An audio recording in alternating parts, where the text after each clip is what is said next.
Show me your money! Awesome. All right, so we're going to talk about the most traditional way, of course, which is hard money. And if you guys haven't talked to Barnett in the back, make sure you do that. I know a lot of people in this meeting that have used them. They're fantastic. They can close in 10 days. Sometimes they've closed in as little, I think it's 2 days, right? So once you get pre-qualified with them, it is a great option for you. There's also other hard money lenders, of course, throughout the Chicagoland area. And their rates really vary. Chicago, the rates are a little bit higher than other parts of the market. And actually rates, this is an old presentation, so rates have actually come down a little bit, but a lot of what you're seeing a lot of times is 13 and 3 points. Hard money is getting cheaper because there's a lot more competition out there for money. So typically the money that you borrow from a hard money lender, you're getting charged depending on the lender. Like some lenders, for example, will charge you on 100% of the, not only the money that you take out to buy the property, but 100% of the renovation from day one. So that's why you have to look at a term sheet to see, comparing apples to apples with lenders, to make sure when are they charging the interest for the renovation money. So let's just do an example of somebody buying a home for $200,000 with a $200,000 renovation. If you're getting charged from day one for $400,000, you're paying a ton of interest. Whereas lenders like Barnett, I'm not just praising them, but there are lenders, you need to find this out, that will only charge you interest on the money after it's drawn. So it's something you really want to look at when you look at a hard rate money term sheet. Am I getting charged 100% of the rehab from day one or not? Because even if you're getting a lower rate from a hard money lender, let's say they're at 12 and 2, but you're getting charged 100% of the purchase price and the renovation, you're paying way more than a lender that might be at 13 and 3, but's only charging you once the funds are drawn. Because again, if you're doing a $200,000 renovation, your home might be sitting there for 3 months waiting for permits. So definitely something you need to look into when you're looking at hard money lenders. A lot of what's typical here in Chicago is 9 to 12 months terms, and you could usually, for 1 point, which 1 point is essentially for a $100,000 loan, that's $1,000. It's 1% of the loan amount. You can extend another 3 months, and that's pretty typical again for most hard money lenders. But make sure you look at those term sheets. Hard money lenders are going to require an appraisal. So the house, of course, is going to need to appraise. And then before they ever give money to your contractor, they're going to need to do an actual draw inspection. So a lot of times, some hard money lenders, there may be a delay in getting money to your contractor. I know there's a lot of people that have used crowdfunding, and that's one of the biggest issues they've had with crowdfunding. Sometimes it takes that crowdfunding website quite a long time to get an inspector out there to look at the property, and now the contractor's not doing work on your property because they haven't been paid and it's sitting there for a week. So you want to be able to work with a hard money lender that's very flexible, can do those inspections right away, so you keep those contractors getting paid on a good timetable. Some things you need to look out for, again, with hard money lenders is what are the junk fees? Some lenders will charge you a ridiculous amount of money right up front, processing fees, underwriting fees, closing fees. There's a slew of fees that you need. So for example, I had a hard money lender one time charged me to set up an escrow account fee. And right before closing, I found out that they weren't setting up an escrow account for me. And I said, if I'm going to close on this loan and I'm going to pay this fee, I need to see an escrow account open because this is a large fee. I forget what it was, like $1,000 or something. And they refuse to remove the charge and they refuse to set up an escrow account. So I didn't close with them and I just closed it cash. I had another lender, I was able to just bring them in and do that. But make sure you know all the fees up front so you're not at the closing table. Not everybody has that ability when they get to the closing table and then all of a sudden you've got $5,000 worth of fees that you weren't expecting. Not a lot of people have that ability to just say, okay, screw it, I'm going to use my own money. You need to check what all those fees are up front so that doesn't happen to you. Of course, how many people in here have used a bank, a traditional bank, besides for your primary residence? So we've got, awesome, we've got some investors in here. Banks are a great resource as well. You're not looking to go to the JP Morgan Chases of the world. Most of these national banking institutions like Chase, Fifth Third Bank, Citi, they have they have a box that they're looking at, and if your home doesn't fit into that box, they're not going to lend money to you to do that deal. Again, a lot of banks have restrictions on, okay, the water needs to be on. If you're buying a foreclosure, 9 out of 10 times the water is not on at that property. So JP Morgan Chase is not going to fund it. So what you should be looking to do is possibly, you can do 203K loans though. I do want to talk a little bit about that, but that's again for something that you might be moving into. And I think they now have a product that's made for investors as well, but you have to have contractors that's 203K approved to do the work on the property. Local banks are where it's at. So these are your, just say Glen Ellen Bank and Trust or Arlington Heights Bank and Trust. I don't even know if these banks exist, but that's what you're looking for. You're looking for banks with very, maybe 1 or 2, possibly 5, less than 10 branches. These banks are looking to work with investors. They want to work because they need to lend their money out. If they don't lend their money out, then they're not making money on those deposits that they have. So typically, a bank can lend, so 10% of what's on deposits is what they can lend out to. So let's just say a bank has $1 million in deposits. Well, they have $10 million to lend out. So most banks are not anywhere near their full capacity of what they can lend. And so they're looking for people to partner with, especially investors, because we do a secured asset, which is real estate. We're a much safer investment lending money to an investor that's going to buy a piece of property than them lending their money to a restaurant, because we all know most restaurants go out of business. There's no security in lending to a business versus a piece of real estate that bank can then foreclose if necessary.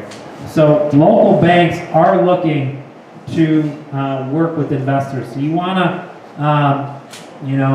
get a list of local banks. You can easily find this information on the internet and just make a day or two out of visiting your local banks.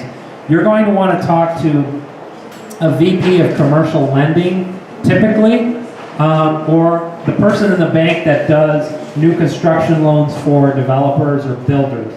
This is the person you want to talk to. You're not looking to talk to the person that works with homeowners getting a traditional loan, because most local banks also have that division in their bank. You're looking for that commercial lender. They're typically a vice president. And then credit unions are great if you own rental properties. You have to become a member of that credit union, but again, a lot of these credit unions are looking for opportunities to lend their money. So you guys should definitely look into local banks and credit unions in the area, and spend a few days meeting these banks. What is their criteria? You may qualify for their criteria and you don't even know it. So now we're going to talk about raising private money, because this is the, in my opinion, this is the easiest. Now finding private money is one thing, but once you have private money lenders and you pay them back, you know, typically the next question you have is, when is the next one? When is the next one? When is the next one? We provide very, very high rates of return. So if you work with private money lenders and you pay them off, and they get all their principal back plus all the interest that you've paid them, they're going to want to keep rolling their money over and over and over again. Again, as long as you did what you said you were going to do. So private money is definitely, everyone in here should be looking for private money lenders. There are, in fact, in this room, private money lenders here as well. So the person sitting next to you, on your left or your right, might have some deep pockets. So when you're advertising, you can't really advertise for private money lenders. So you can't start a website saying, hey, I pay 12% returns. There's SEC guidelines on that. So it needs to be relationship lending. And you can't pool money. So what is pooling money?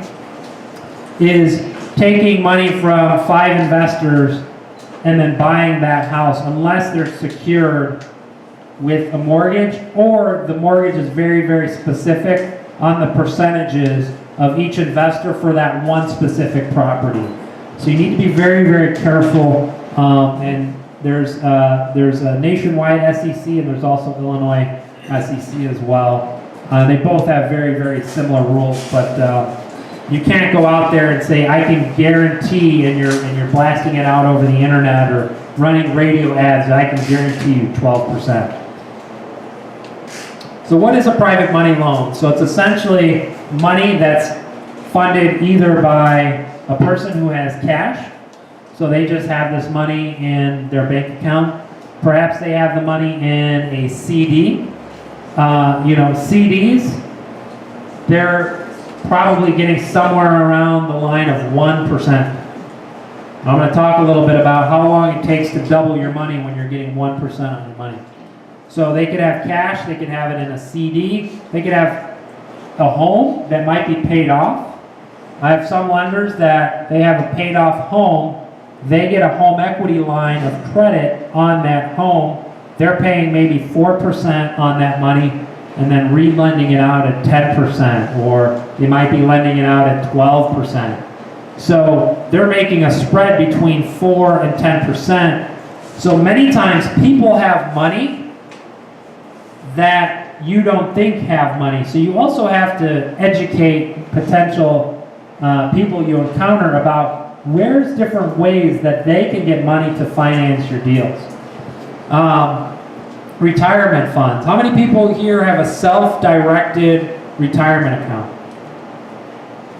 So we have quite a few. Well, we have a good number here. If you have a 401k plan and you've ever quit a job, you should definitely self-direct that money into. I use Equity Trust. They have the lowest fees. I'm not going to promote Equity Trust, but they have low fees.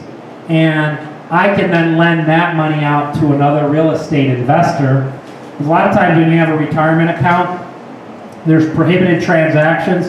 Many times when you buy your own properties, there's just so many rules you need to follow when you do that. So it's just easier for me to lend my money out to another investor, and then that investor lends his money in his IRA to me. And so you definitely, if you've ever changed jobs, take a look at that money and see if you can self-direct it into a self-directed IRA. Is the best thing you will ever do. Many times, and no offense to any financial planners in here if you work for any of the large institutions, but many financial planners and the big companies that a lot of people put their money into, and they're in the stock market, most of your money is getting eat up by fees. I should have brought the video that shows the fees can literally, in a lot of these different programs that your employer-sponsored program has, sometimes when you calculate it over 30 years, sometimes it's staggering that you actually lost 10 times your actual IRA or your retirement account's true value because you were paying all these ridiculous fees up front. And when you look at a statement from your retirement account, many times the fees are, it's like reading hieroglyphics. You don't even know where the fees are, where you're getting charged. So you need to self-direct your money. As soon as you quit a job, you get fired, perfect time to self-direct. So how many people here are in LinkedIn? Okay. So anytime that you see someone that gets a new job on LinkedIn, guess what?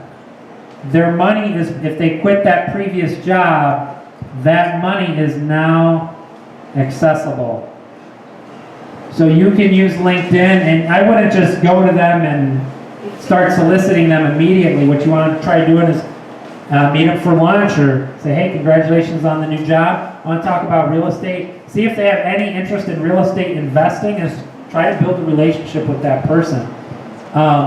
If you didn't write that tip down, you definitely should if you're on LinkedIn. If somebody changes a job, their retirement funds, which most people, if they're over the age 35, they probably have somewhere in the realms of over $100,000 that just became accessible, and that's on the conservative side, that now you can help them get a very, very high rate of return and also safe because it's backed by real estate. Now, a private money loan it's secured by a mortgage. So let's just use an example. I buy a house, 123 Main Street, and I get a loan for, let's just say, $100,000. If I try to sell that house at 123 Main Street and a private money lender gave me $100,000, I would not be able to sell 123 Main Street until that private money lender is paid off because they have a mortgage against the property. They're a first lien position. They need to be paid. If there's a second lien position, then that second lien position would need to be paid, and what's ever left over would then go to me. So their money is secured by the actual property itself. Just like if you get a loan from Chase on your primary residence, you can't sell that house without Chase being paid off. It's the same concept. Different protections for your private money lenders is things you want to talk to them about. So when you get a loan on a property, you're going to want to make sure that you have insurance. So if that house burns down, the private money lender is protected. So you want to make sure that you have insurance.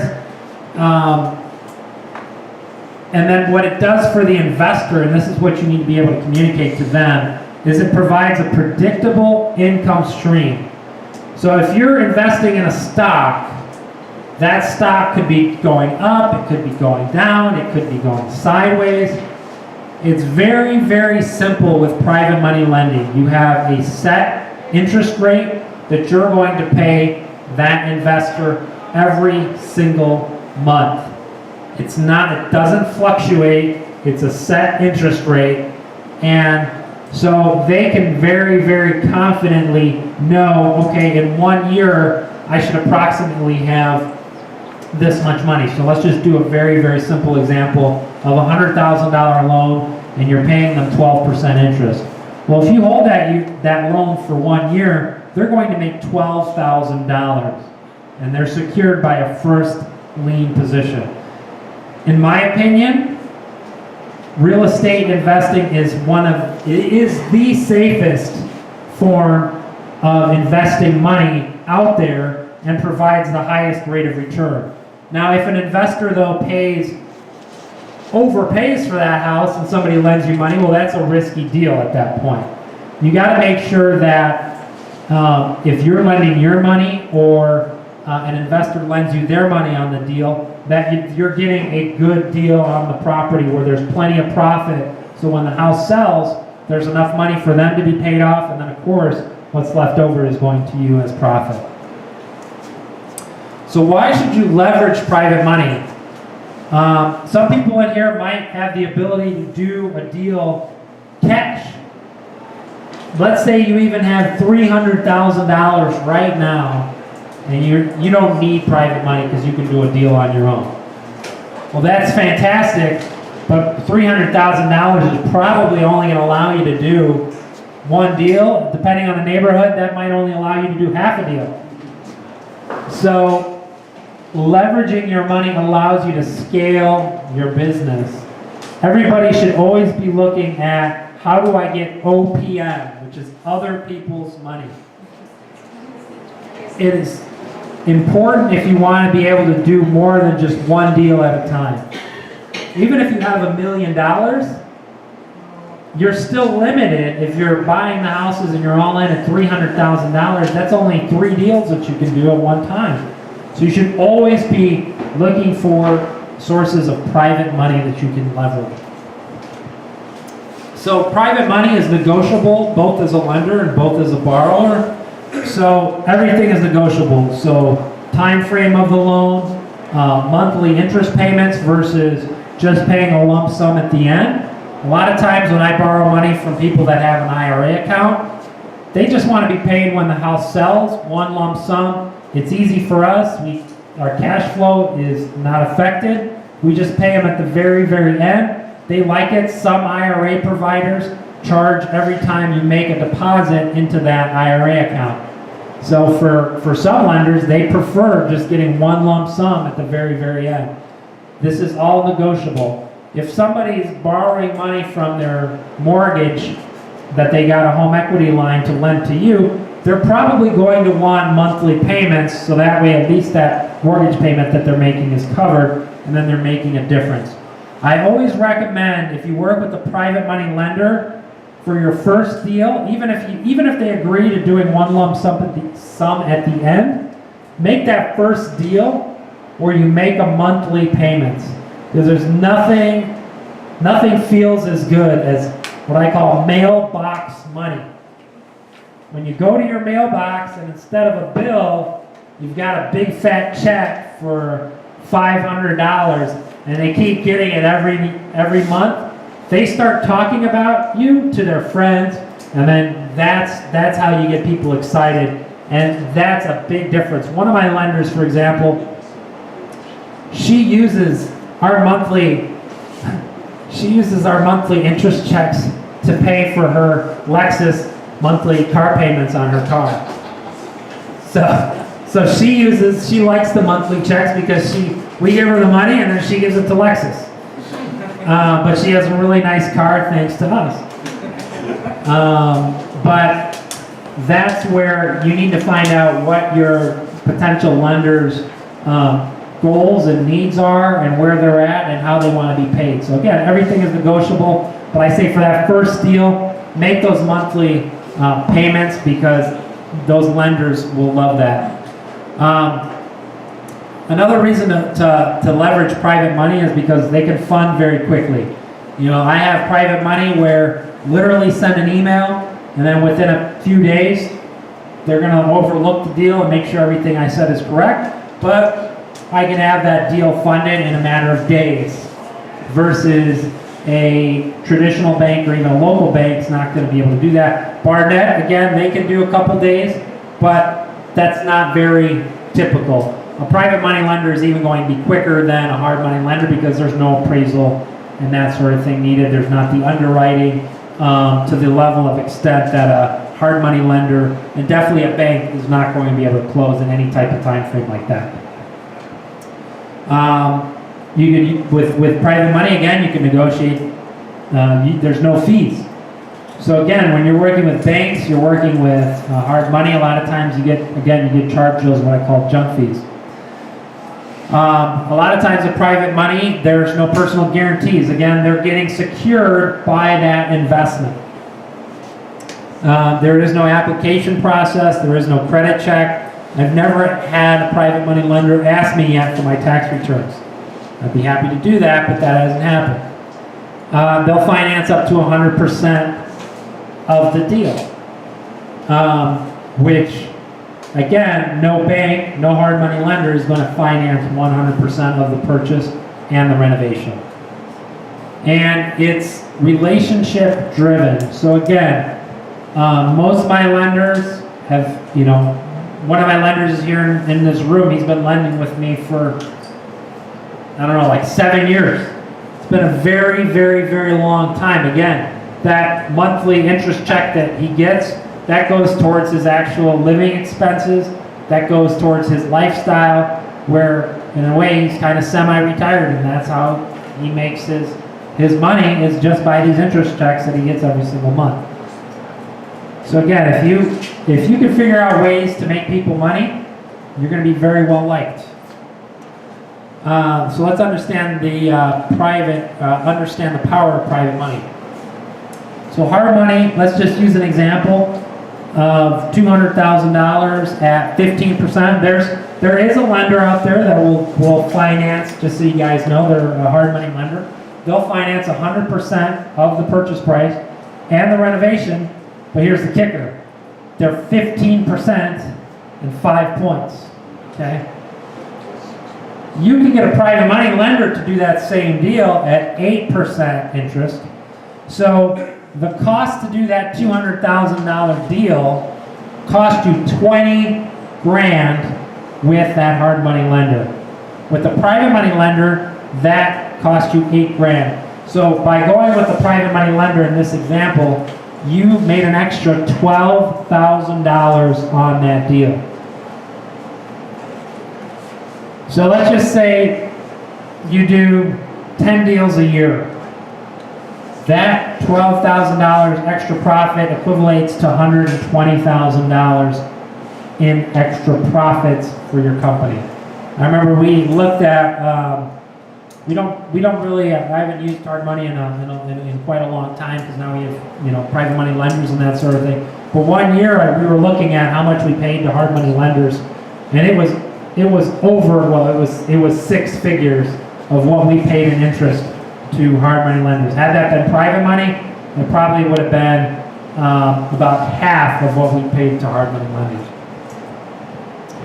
So if you're using private money, you can be a lot more competitive on your offers. You can do the quick close.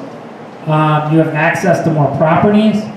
You can do multiple rehabs at once. Again, you're not leveraging all of your own capital. You're able to use other people's capital, so you can do more deals. And then for the lender, their passive income really grows exponentially. Again, it's a win-win. They get that monthly interest check, and over time, that really, really grows. And you can change your lifestyle by change their lifestyle by providing this service to a lot of people.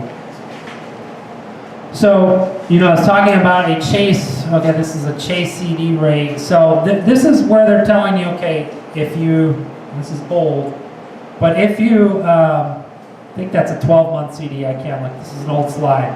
But so Chase is saying, if you give us your money for 12 years, we'll pay you 0.45%. We're going to turn around and relend that same money at 4.625. They're telling you in your face what they're doing with your CD money.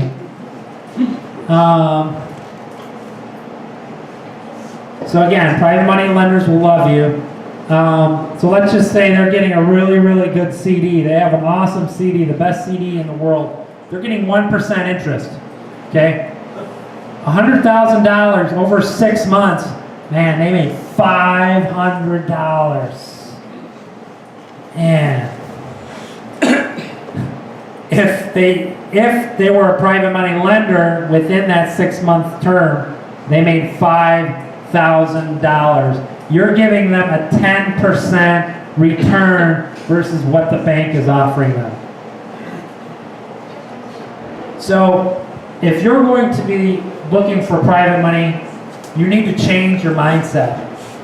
because I never look at it that I never ask anyone for money. I always look at it, and truth be told, we are offering the lenders a better opportunity than they are offering us. Once you have that mindset, you will be able to attract private money lenders. Versus, would you want to lend your money to someone who says, I really, really, really, really need your money to do this deal? If I get your money, I'll be able to do this deal. Versus someone who says, yeah, I really don't need your money. I've got various ways to, if we work together, that's fantastic. But I really don't need your money. So even if you need their money, and you're in this position that you really need the money, don't come across that way, because people can smell desperation. And even if you have a deal, like let's say you meet with a private money lender, you never say, I've got a deal today. You're like, well, I might have an opportunity for you in the future. Again, never come across as someone who is desperate for money to do a deal, because people can smell desperation. And most importantly, we're offering them an opportunity to make very, very high rates of return. Again, where else, and I can't use the word guaranteed, but it's next to guaranteed, where else can people get next to guaranteed money at a 10%, 12% rate of return? It doesn't exist. A financial planner that tells you that is lying. I have financial planners that invest their money with me. It doesn't exist. And he's a very, very successful financial planner too. He is very, very successful. But that rate of return to him, it doesn't exist in the stock market. And yeah, you could have a windfall, but then you lose it all the next. So you need to be able, with real estate, you can offer that very set interest rate that grows over time. It can grow very exponentially. So how does private money lending work?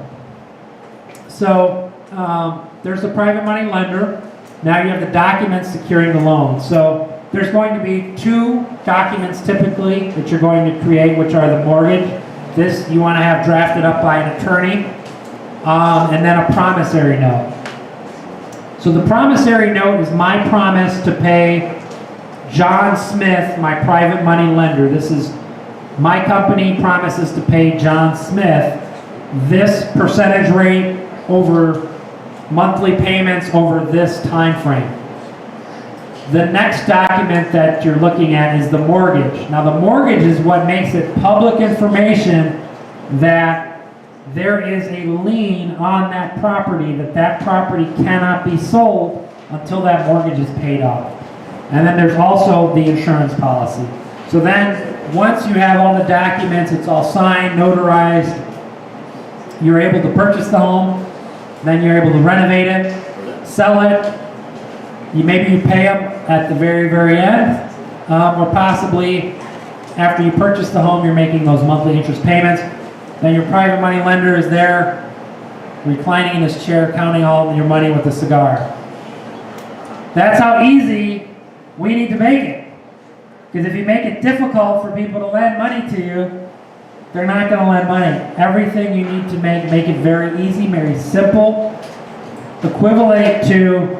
So here's a very good example that you can use when people say real estate is risky.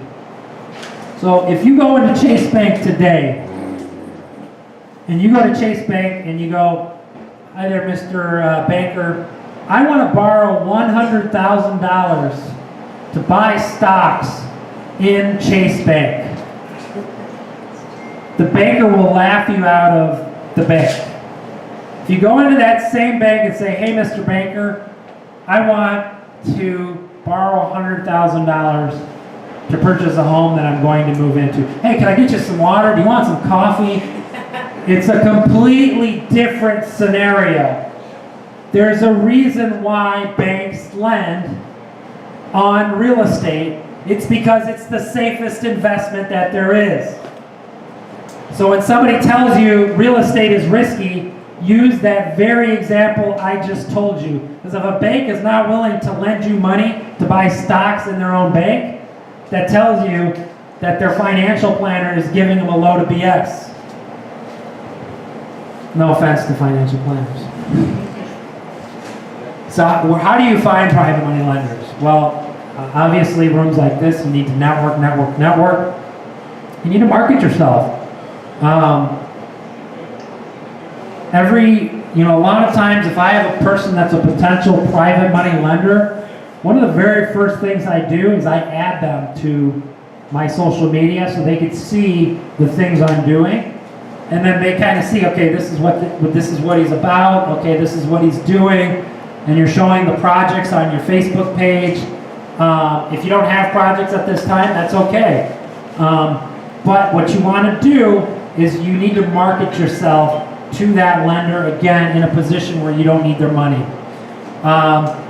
It typically takes, they say before someone will do business with you, typically takes 9 touches. I've heard that somewhere. I don't know if that number's accurate, but I've heard that from different sales trainings. So by adding them on my social media, I'm letting social media do those 8 touches for me. Again, there's nothing like picking up the phone and calling them and meeting them for lunch and coffee, but then I'm letting social media do the follow-up for me and then touching base with them as well. Word of mouth, referrals go a long way. If you're giving somebody a really high rate of return and they get paid off plus interest, you say, hey John, I hope you enjoyed working with me. Is there anything I can do to make this easier for you the next time? Find out how they felt about the experience. If they had a great experience, say, my business, I want to keep expanding. Do you have anybody that you think of that you think would benefit from this? Most of my lenders, a lot of times they have friends, a lot of times family that they will refer me to. And then that's just how you get more lenders. And again, you're able to leverage that money.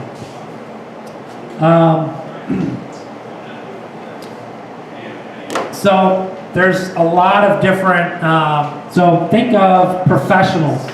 So even realtors understand what a mortgage is, but they don't have time to do deals on their own. They don't have time, they don't know how to get deals. Those are a potential source of private money lenders. Some people have, working with realtors, not only will they lend money or borrow money from a realtor, but then, hey, if you lend money on this deal, I'll also list the home with you on the back end. Realtors love that. Doctors are very, very busy. Doctors, dentists, if you know any doctors or dentists, they're looking for vehicles to get a high rate of return. They just don't have the time. So again, meeting up with a doctor or dentist over lunch or coffee, again, financial advisors, they will be a very good source. Potentially, if you do deals with that financial advisor, he might even recommend you to some of his clients as well. Attorneys, I know a lot of people that borrow money from their attorneys, and their attorneys are actually, of course, they get to represent them on the deal. Again, there's that reciprocation. And then bankers. I remember sometimes my banker invites me out to networking events. I love going with my banker because my banker talks me up to all these different people in his bank who are clients of his, so they probably have some sort of capital that they can, and he's talking me up to all of his clients. So, obviously the RIA is a great place to meet potential lenders, but think of other events where you might meet potential lenders. Big events that you want to attend are charity events. You've got lenders at charity events. If someone's in philanthropy and is giving back money to a charity, they're probably doing well off where they also have money that they can invest in. So charity events are a fantastic place to network.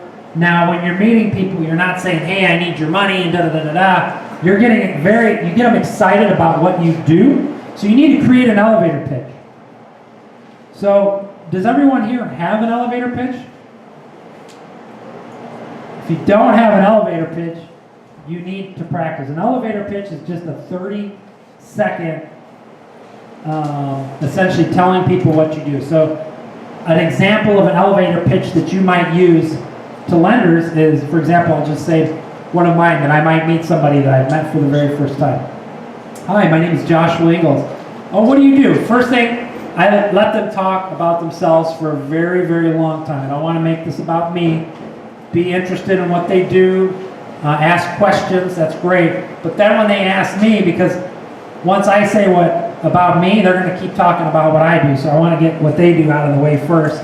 Ask them questions so that way you build a rapport. So then when they ask you what you do, then they're going to be asking you question after question. So what I just say is, hey, I'm in residential redevelopment.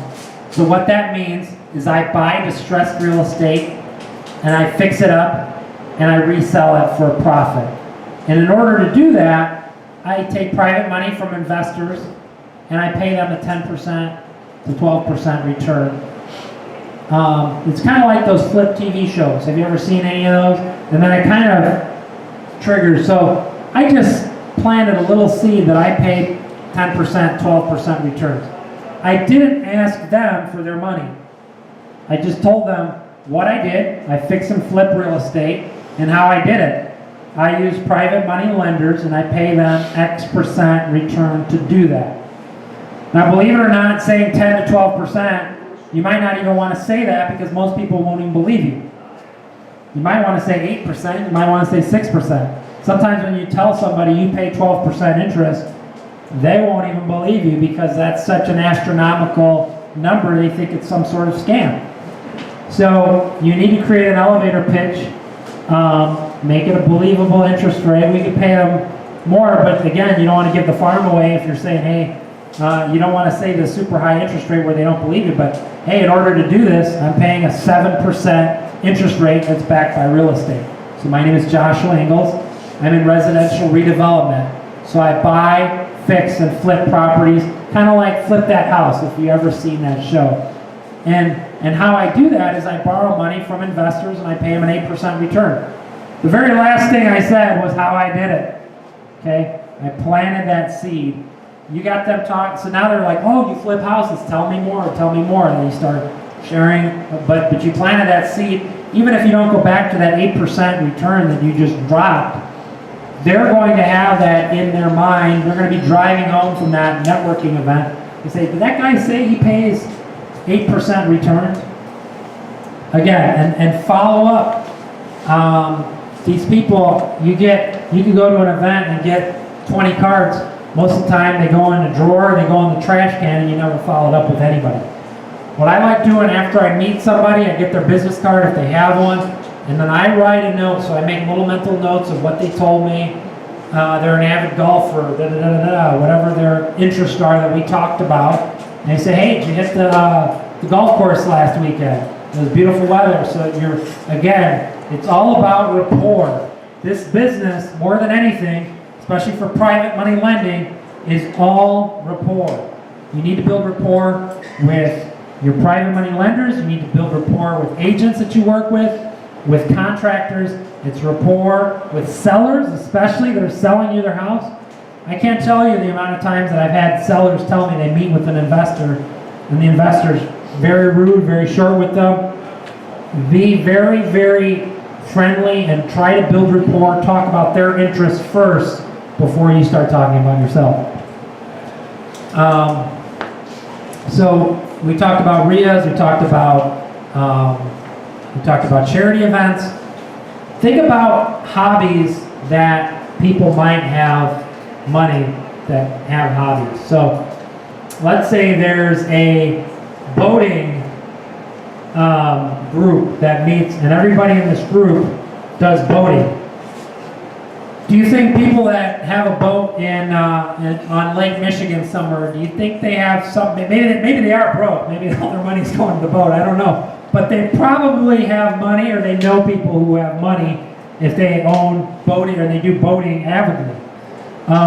Think of different events that you can go into and things that might interest you where people might have money. If there's a hot rod club or something like that, it's going to be guys that are probably in their 60s and they have a ton of retirement money that the reason why they're buying the hot rod is because they've got $50,000 to burn on something like a hot rod. Now, it's a good investment. I love muscle cars, but that's a great, I think it's an awesome hobby, but that's a cool place to get to meet some people that might potentially have private money lending. Even photography groups, a lot of times a good quality camera is going to cost someone $2,000, $3,000. If you love photography, there's potential private money lenders there. So think of events, stock trading events. It's funny. When you go to a networking group for stock traders, you're kind of a rock star. Most people that trade stocks on the floor, they've always, at least at one point in their life, had thought about real estate investing because it's different from what you're doing. And if somebody's successful at trading stocks, to me, they're a rock star because they have the ability to make $100,000 in 2 minutes, where that might take me 6 months to make $100 grand on a deal. Now again, they don't talk about their losses as much as their wins. But again, people that have money to trade stocks likely have money to also invest in real estate. So, anybody here, shout out an idea, because I want this to benefit everybody here, of maybe a networking group or some event that you could go to where there could be potential lenders. Anybody? Collectors. Collectors? Like what kind of collectors? Some arts. Oh, like fine arts collectors. Absolutely. Art shows. That's fantastic. If somebody's at a collector of fine art or fine wine, you know, people will pay thousands of dollars for one bottle of wine because it's from the 1800s. I mean, it's a little crazy, but if they have money to buy things like that, they definitely have money to invest. Any other ideas? Classic car show. What car? Classic car show, absolutely. Again, you have money to put into a classic car, restore it, you probably have money to invest. Chamber of Commerce. Great one, Chamber of Commerce. I've gotten lenders from there. There's a venture capital group downtown where your startups present. Venture capital groups, yeah, they have Shark Tank groups where you present your idea. Your idea could be this one real estate deal. Just go. Yeah, absolutely. No, yeah, go. Again, venture capitalists, if they have the money to invest, you know, sometimes they call it angel investing and that sort of thing. They have money to do that. I mean, to me, it's a no-brainer of me investing my money in real estate versus me investing my money into some business. Have any of you guys ever watched the show The Prophet? I don't know how he invests in those companies. To me, that would be, well, I don't have the type of money he has, but to me, that's super scary going into a business where you have people, because the biggest problem, which he talks about on the show, it's not the business, it's not the systems, it's the people that run the business. So investing in businesses to me is crazy. It's scary. You can present somebody with an opportunity to lend in real estate secured by a mortgage with an insurance policy. Why would they ever invest in a business if you present it properly? Any other ideas? All right, good. Well, those were all really good ideas.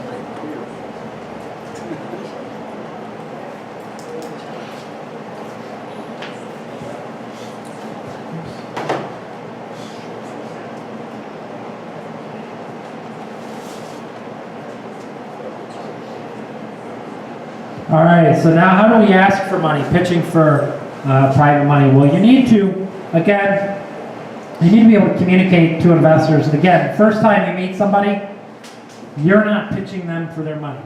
Again, nobody wants to talk. It's like going up to somebody on the street here in Chicago and you're asking them for $5. Okay, it's kind of the same idea. So you need to be able to build rapport, number one, and set up a meeting where you could, again, talk about your business more. And I always say, borrowing money from people like you, this is what we do. So you never ask people directly for money, even on your initial meeting. Always make it that you don't need their money, that for potential people that they might know. You may have an opportunity coming up in the near future. Even if you have that deal under contract and it needs to close in 2 weeks, don't come across it. You have to close in 2 weeks. You may have an opportunity that comes up, if they're very receptive to it, follow up, oh, by the way, we just got this property, here's the details. But you need to be able to clearly articulate the benefits. So again, you have a promissory note, it's secured by a mortgage. So again, they get paid off first before we ever get a dime when the house sells. There's a hazard insurance policy. They're listed as a loss payee or additionally insured. If that house burns down, they get their investment back. Very, very, very important to articulate, because one of their questions is always, what happens if the house burns down? You have to articulate they're collateralizing their money at a property that's far below market value. How many people in here pay retail prices for houses that they buy to invest in? Okay, great. No one's hand should be up, because we never pay retail price when we buy a property. We're always buying far below market value, so their money is secured by that. The returns are fixed and agreed upon, so that way there's no fluctuation. It's a tangible asset. If you buy a stock, let's say let's just say you buy a stock in, let's say Facebook. Can you tell Mark Zuckerberg, can you call Mark Zuckerberg and tell him how he needs to run Facebook? No. Versus real estate is a tangible asset. Now, I never say I allow my lenders to give me suggestions and ideas. At the end of the day, I still run the show on how the job is done. But they're more than welcome to provide suggestions. It's a tangible asset. Again, buying stocks is not a tangible asset. It's a little number on the computer screen. But if they want to drive by their asset every single night, they can do that. If it's one of the first times I'm working with a lender, I allow them to come to the property as much as they'd like. I want them initially to be involved and get excited about the process. You let them know it's a short-term loan. I'm not borrowing money for you for 30 years. This is a 1-year term. You'll be paid off, and it's up to you at that point whether you want to reinvest or not. So it's not a long term. So versus a CD, they could be tied up on some CDs are 3 years, and then there's a penalty, they pull their money out. I've had it where lenders have told me, hey Josh, emergency, I need, whatever that amount was, I need that $100,000 back. Hey, that's fine, things happen. I'll give, we'll get you refinanced out. I'll put another lender in place, or we'll cash you out, whatever the case may be. I'm not going to charge them a penalty because they had some emergency come up. Now, it's not ideal if they know they might have some emergency coming up. You don't want to borrow from those people. You want to borrow from people, but you do have that option if somebody's in a position where they need to pull out their money, maybe before that year. Hey, we're flexible, we're investors, we can do that for them, put someone else in their place. So again, private lending versus traditional savings. So 2 months, a bank CD at 1% versus 10%. 2 months, 333. 2 months, that's 3,033. 4 months, this is on a $200,000 assumption. Look at this, 6 months, $10,000 versus $1,000 in just, again, that's $9,000. So, anybody here in the audience, what's the 8th wonder of the world? And Albert Einstein said it. Wow, man, that was good. You guys were in unison. That's right, compounding interest. So, the rule of 72. Now, this is the most powerful concept that you need to articulate to a potential lender. So, if a lender is getting 1% interest on their money, you take the number 72 and you divide it by 1. So whatever your interest rate is, you take 72 and you divide it by that number. So 1% interest rate will take how many years to double? How many people have 72 years to wait for their money? Well, there we go, yeah. You must eat really well. Next month we'll have you talk about your secrets to living another 72 years. I don't even know if I want to be living in 72 years. Probably not. So, versus a 10% interest rate. Actually, I do have a lender who we've doubled his money already. It is that powerful. And I haven't even been investing in real estate. Well, I have been for 10 years, but he didn't borrow his money until like 7 years ago. But he's doubled his money in a very, very, very short time. And then once that money doubles, how quickly is that money going to double? So it's incredible how quickly money duplicates. So again, approaching private money, it's all about building rapport. You want to have some sort of credibility packet of your company.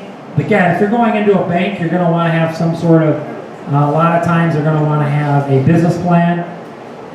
Something like a business plan, give a company overview. If you haven't done a deal on your own, you may want to consider partnering with some people that have. So that way you can at least give case studies and pictures. Again, a lot of people don't want to be the first person to lend you money many times. So perhaps on your first deal it might make sense to joint venture with somebody in this room. A lot of times I know several people that have done deals together in this room. So you can leverage their credibility when you're talking to the private money lender. Again, explaining what a promissory note, what a mortgage is, what happens if the house burns down, what is the insurance policy. You should have all these things laid out for them very professionally so they can read through that information. And if they have questions, then they can ask you after they go through that information. Many times, with a lot of investors, we give them, at some point I give them a private money lending credibility packet. I don't even explain the process in some cases. I let them look it over, and then, again, it's just all about rapport, and then they ask me questions after that. So again, just like the social media, we do the work once, and then let them go through the information and let them go through that. Because again, in a setting, you might want to create a PowerPoint or something like that, but have them go through the information before, so they're asking you much more intelligent questions at the meeting. And then an investment summary when you have a particular property for them to invest in. So each property you should have, okay, this is what I'm going to buy it for, this is how much money I'm going to put into it, this is how much I plan to make, and this is how much you're going to make by investing in this property. So I think this is the name of the software. It's called like rentalsoftware.com. I forget, but they put together a really nice package that I give people on potential deals. Oh, thanks, Dan. Again, remember, you're not asking people for money.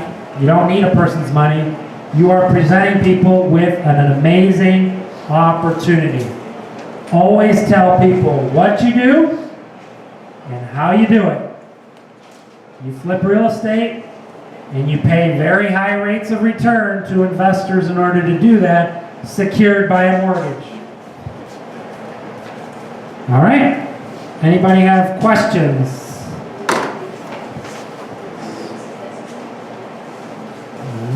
Looks like you guys are. All right, so hi everyone. I do have a dentist that has a lot of money, and he's concerned about lending private money. He wants to keep the title. Okay.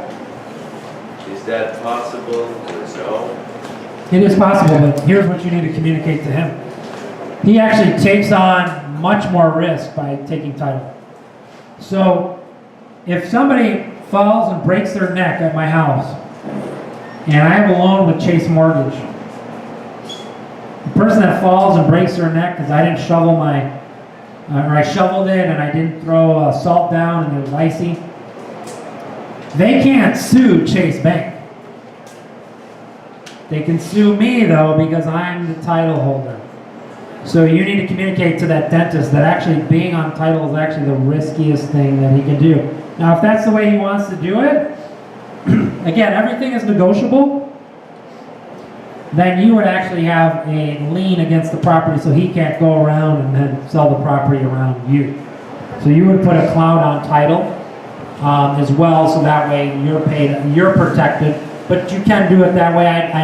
I do know people that have to, I've never done it that way with anybody because it actually is riskier for the lender if they're on title. Also, tax ramifications with that too, depending on the term of the project. Yeah, there's tax ramifications, and then if we're paying them interest, we're giving them a 1099 IMT, which is not taxed like income that you produce from your job. Capital gains. Correct. Steve, you had something on that? He could put that guy in a, I mean, they could be joint in a land trust too. Yeah. Joint beneficial in a land trust. So there's always ways, and some people want it to be set up that way. I'm not saying don't do it. They're definitely, what are their goals? But also you want to communicate that there's actually is more risk to them being on title. But hey, it's your money. We can do it however you're comfortable as long as I'm protected as well. Is a first lien in a mortgage, is that interchangeable? You say it's backed by a mortgage, and they take a first lien position, it's the same thing? Yeah, so when, let's just use an example. I'm gonna buy a house for $100,000 and it needs $50,000 in renovations. I get a lender who has $100,000. They're going to be a first lien position on that property. So that means they get a first lien position mortgage. All it is the order that the liens were recorded, really. They get recorded first. And then let's say I got another lender who had $50,000 for the money for the renovation. They would go on as a second lien position mortgage. So that first lender would have to be paid first, then the second lender, and then whatever left over. But you can have up to,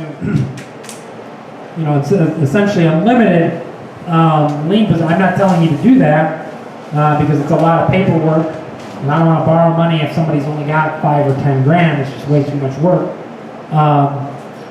But you could record multiple mortgages, and then that's where you get, because that's where you avoid pooling. Everybody has a lien position on the mortgage. And typically, whoever has the most money typically is going to be the first lien position.